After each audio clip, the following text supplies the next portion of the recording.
A lo largo de la historia, momentos que tuvieron un gran impacto en la sociedad antigua, y que se presentan hasta el día de hoy en nuestros tiempos modernos. La Carta Magna, Constitución Federal, Ley Suprema, o mejor conocida por todos la Constitución Política de los Estados Unidos Mexicanos, que son normas que hasta nuestro presente siguen ahí. Te invito a ver la Constitución Política de México.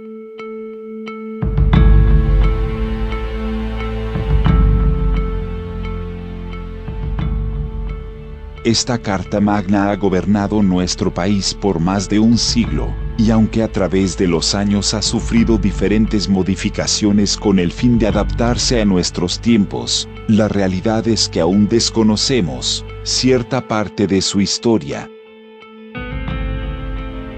La Constitución Política es un instrumento creado para mantener el orden de las naciones, y está integrada por un conjunto de leyes fundamentales que fija los límites y define las relaciones entre los poderes legislativo, ejecutivo y judicial del Estado, estableciendo así las bases para el gobierno.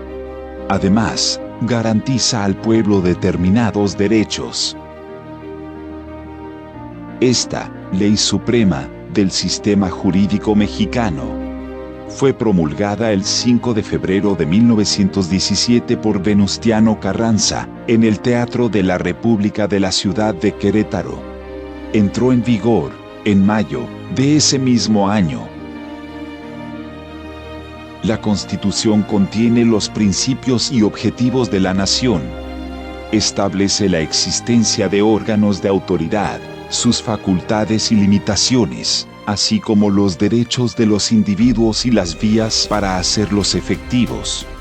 Contiene 136 artículos y 19 transitorios, distribuidos en 9 títulos.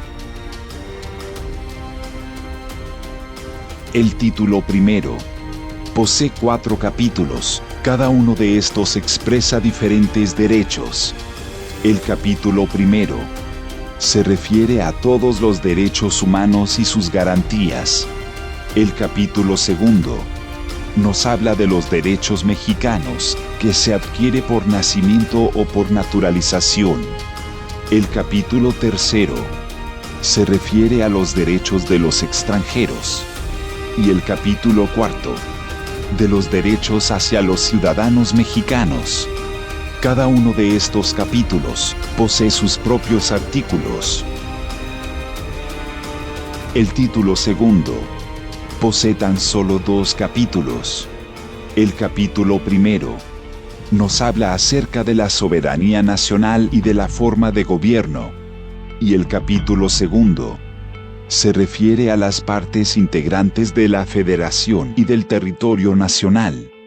El título tercero posee 4 capítulos. Nos habla acerca de los 3 poderes. Capítulo primero, de la división de poderes. Capítulo segundo, del poder legislativo. Capítulo tercero, del poder ejecutivo. Y el capítulo cuarto, del poder judicial. El título cuarto nos habla de las responsabilidades de los servidores públicos, particulares vinculados con faltas administrativas graves o hechos de corrupción y patrimonial del Estado. El título quinto nos dice acerca de los estados de la Federación y de la Ciudad de México. El título sexto nos habla del trabajo y de la previsión social. El título séptimo nos presenta las prevenciones generales. El título octavo nos habla acerca de las reformas de la Constitución. Y el título noveno, de la inviolabilidad de la Constitución. La Constitución mexicana es reconocida como la primera y única del mundo en abordar el tema de los derechos laborales en sus artículos, algo bastante innovador para su época. Incluso la Constitución promulgada por la República Alemana en 1919 está basada en la Constitución mexicana. Actualmente, Muy poco queda de la Constitución que el Congreso entregó en 1917, debido a los cambios que ha sufrido a través del tiempo.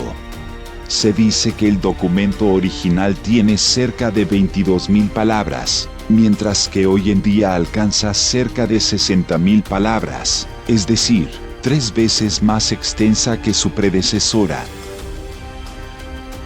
Una constitución es un acuerdo de reglas de convivencia, es decir, una forma de pacto político y social.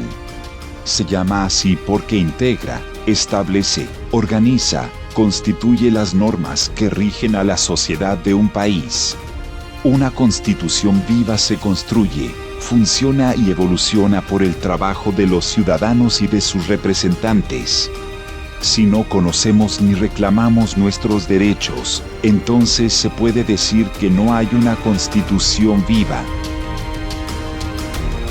Si conoces tus derechos, entonces conoces tu libertad.